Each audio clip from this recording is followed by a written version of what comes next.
I'm using a Elgato Stream Deck here to control Loopy Pro, but I'm cheating. I still have to be plugged into a Mac or PC, and then I'm sending the MIDI over to the iPad via iConnectivity 4C dual interface. But I think you should be able to do the same thing using MIDI meter and not need the interface. I haven't tried yet, but it's pretty cool.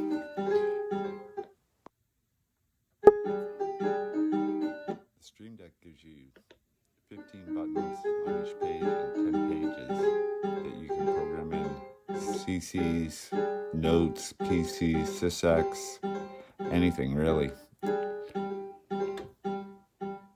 And then you can make your own custom icons. It's real simple. Great for Loopy.